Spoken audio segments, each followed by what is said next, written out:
မင်္ဂလာပါကျမခင်မိုးပါဒီနေ့ချက်ပြုတ်မယ်ဟင်းလျာကတော့ကိုရီကုန်ထန်လို့ခေါ်တဲ့နွားမီးပြုတ်ဟင်းဖြစ်ပါတယ်ရှင်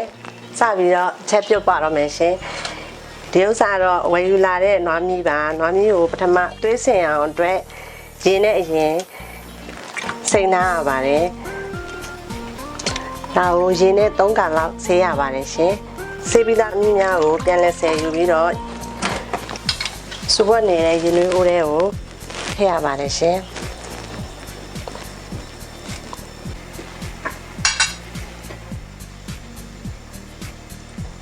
ရိုးထဲမှာရှိတဲ့သွေးနဲ့အညစ်အကြေးတွေတန့်စင်အောင်အတွက်ပြုတ်ခြင်းဖြစ်ပါတယ်ပြုတ်ပြီးသွားရင်ရေတွေကိုတော်မှမယ်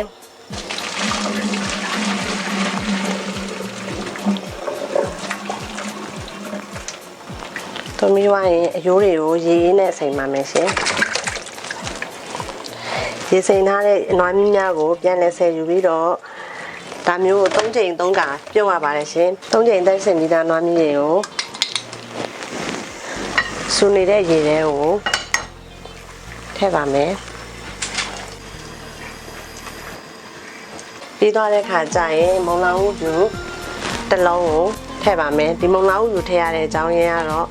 ဒီထဲမှာရှိတဲ့အရာကိုဖြူဖို့အတွက်နဲ့သွေးတွေကိုစုပ်ယူဖို့အတွက်အညစ်အကြေးတွေကိုစုပ်ယူဖို့အတွက်ထွက်ခြင်းဖြစ်ပါတယ်ထည့်ပြီးရရင်အိုးအဖုံဖုံပါမယ်ဖုံပြီးတော့မီးကိုအနှဲငယ်လျှော့ပြီးတော့4 နာရီခန့်ပြုတ်ထားပါမယ်ရှင်